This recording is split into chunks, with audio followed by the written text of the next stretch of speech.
Hey guys, Billy Ray here. Welcome back out in the garage. I want to talk a little bit, real quickly, briefly, about the IDL seat and guide machine. It's been around for many years. A lot of the old school shops had one of these.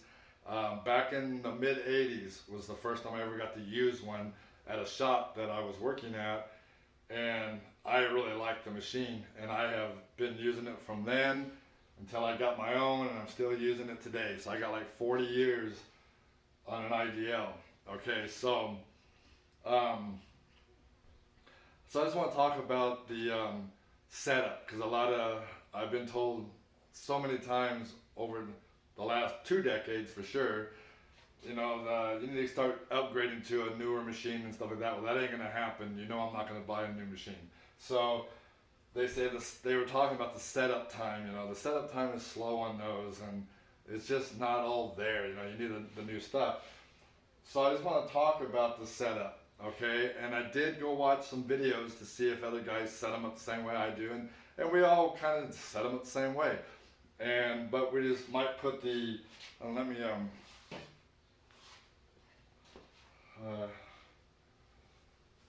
we might put these stands on a little differently how we mount them, because some guys will set the head up like these, then do it up here, lay it down flat, lay it over here.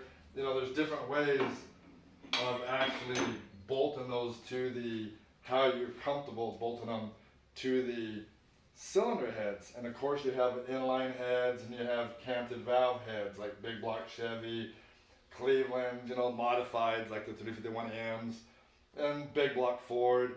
Okay, then you have a whole bunch of inline heads by all kinds of makes. So anyway, basically, there's a couple things that I do a little differently, and I just kind of thought I would just show that.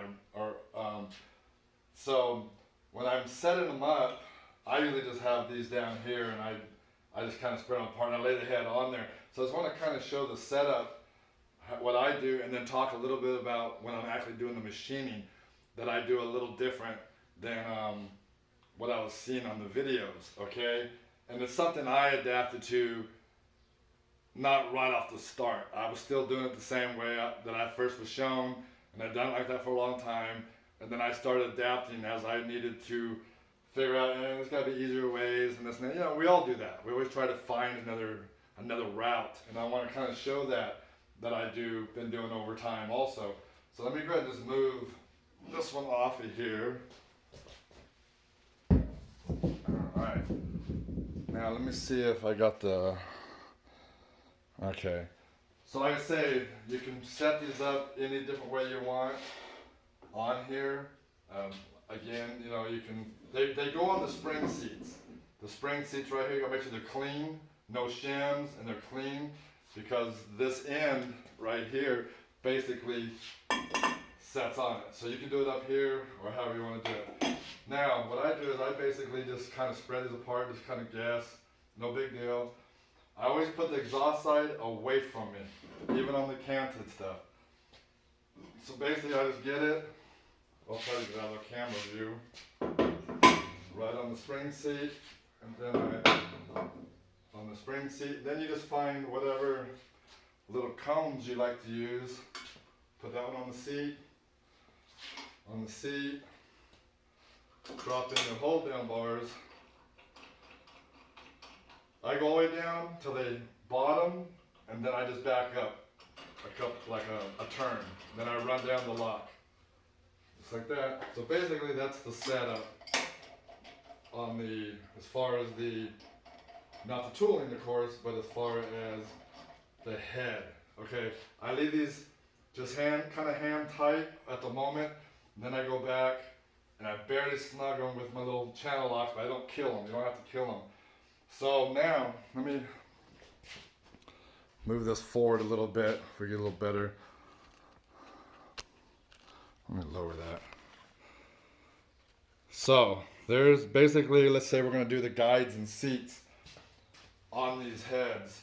Now, the part that people don't like about this machine is they say you have to move the stands too much, okay? These duck feet. especially on the canted valve, because they're angled and they're compound valves, so you know they're all crooked. So you do like this and like this, so you have to move them multi times. Well, you don't. Actually, you can do all 8 guides. I can do all 8 guides with and never remove this foot or this foot, okay? And most guys will set them up to where they'll have to move them in so they can do the outside. And if they do the outside, they usually have this guy. It's like a little deal you put here and you raise it up. So when you're pushing down with the quail, it might try to lift, you know, push on the head and lift this side up. So you use this as a little brace underneath there. Okay, well, I'm going to kind of show you the way I do it real quickly, and then I'm going to show other little videos. I'm not going to machine the head. This is the E7 head that I've been flowing, and I've still got more stuff to do to it while we're playing around with that flowing stuff on the flow bench. So I'm just going to show, kind of fake it, okay, on this video. So we're going to go ahead and do the guide work.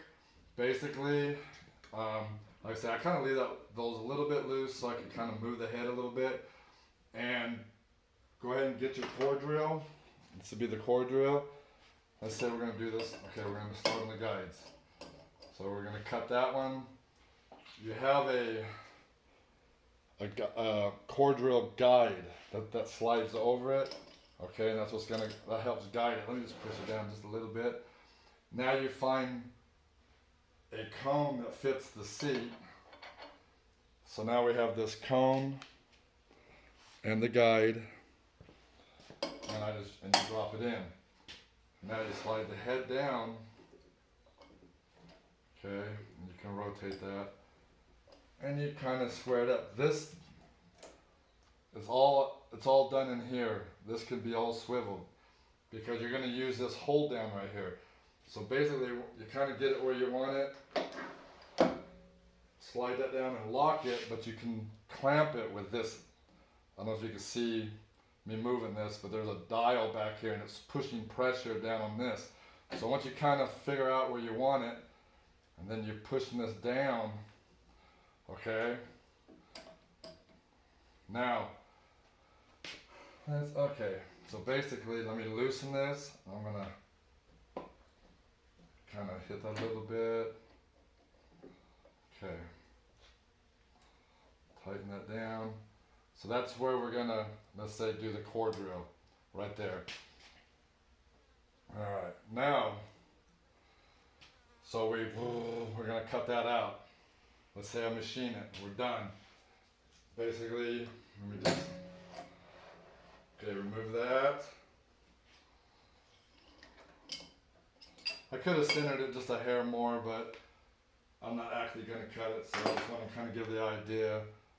Now we can use the same cone, except we have to change the guide, because the reamer that you're going to use now after you cut that with the core drill needs its own because it's bigger. See, that's as far as it goes right there. So we don't use this guide, we go ahead and use this one. And basically it's the same thing. You're going to drop that in. I can't drop it in because we didn't actually machine it. You're going to drop that in, you're going to load all that up straight, you're going to take this, do the whole thing, okay? Now, let's say we did those guides there. Now most guys will loosen this up, move the duck feet or stands in one, and then that way they can get to the outside ones. Okay, you do not have to do that. That's the part where I kind of wanted to show that I do it a little differently. Okay, so let me go ahead and I should have had these a little tighter, you know, because I wanted to show that I just go about like this, okay, and then we would have did our thing. Now I want to do this guide. I want to machine it. So what I do is I basically bring it down and just get it kind of close. It doesn't have to be perfect or anything. Just kind of close to the center. Okay, just like that. Now, when I do that, just take the stand out. The head didn't move at all. This one over here is tight, and it's sitting on the spring pocket on the pad. and the head, it didn't move at all. So now just go ahead and pull this out, pull your cone out.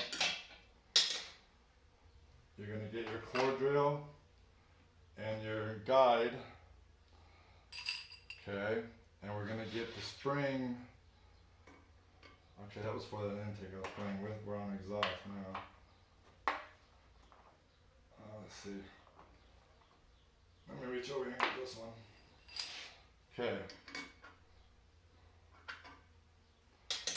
Wrong one, Billy. Let me find the one I'm trying to find. There we go. So go ahead and get the cone that fits. Put it in.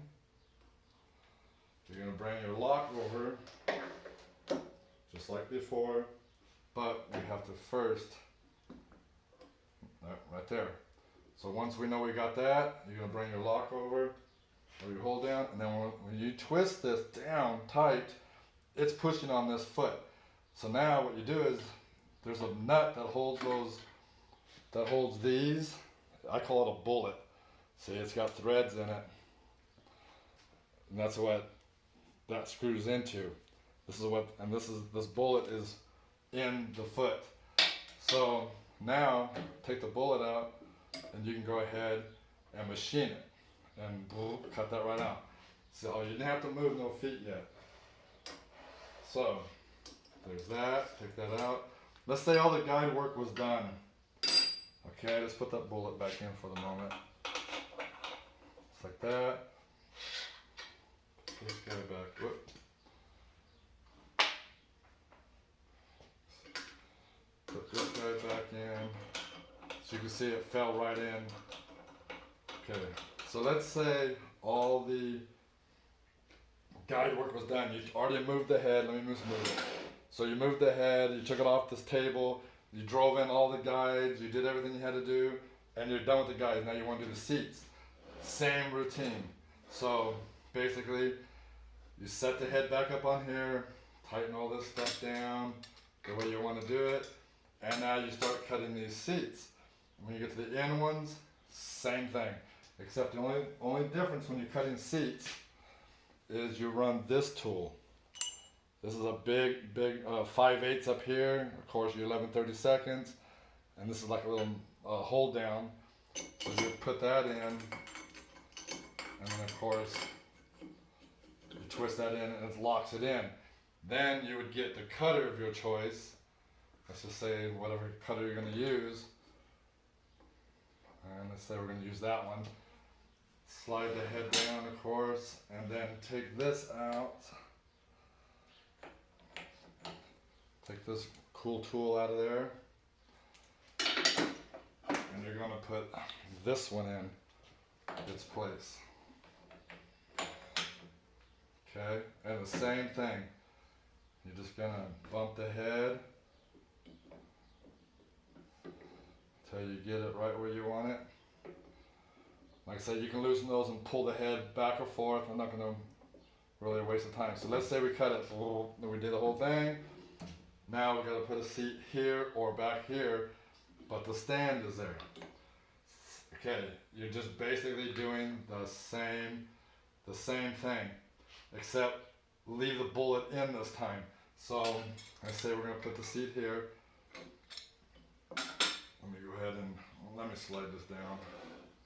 So we're going to take this out. Okay. But now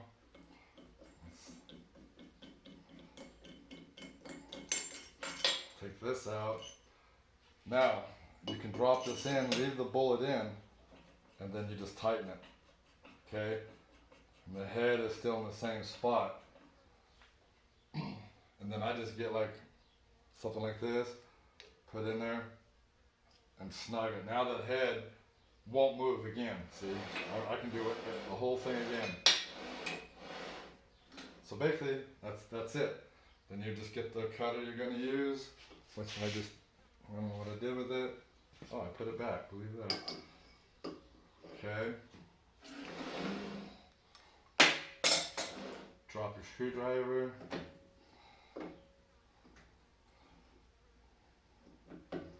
Just set that where you want it. I'm trying to stand over to one side. Okay. And then you're ready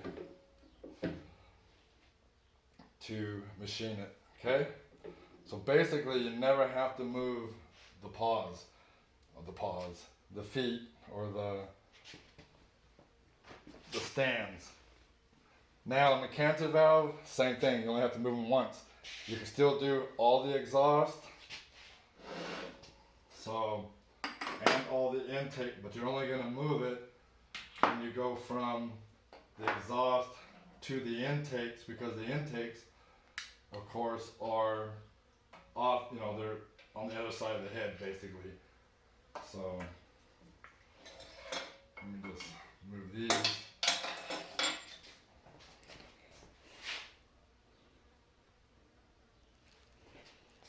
So basically, you're doing the same thing. You set them up, let's say here and here. You would take and do that. Did I got that in there? Yep. So you do those, and then the end ones, or where the stands are, do that same trick. Then, when you're done with all the intakes and you have to do the exhaust, I mean, there's nothing really you can do about it, or that I know of, because the exhaust is sitting over here. So of course you're going to have to take your stands off and then reset it over here and do the same thing. And if you have them in the center here, like here and here, like the way most people would do it, then yes, when you go to do this one, you're back to using this. But in a later video, I'm not going to do it now, I'll show how you can actually put the stand here and here, so you can do all four, and it eliminates this, okay? You won't have to do it, and I'll do that on a different video. So, anyways.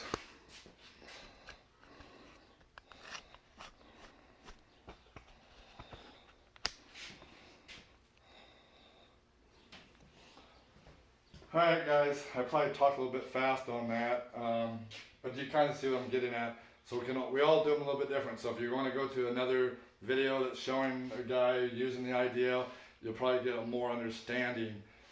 But I might go ahead and I'll find a head that I do need to cut guides out of at the time, so then maybe I can show it a better video then, instead of just pretending I'm cutting thing. So anyway, as always, you guys be safe out there, and I'll see you tomorrow. Thanks.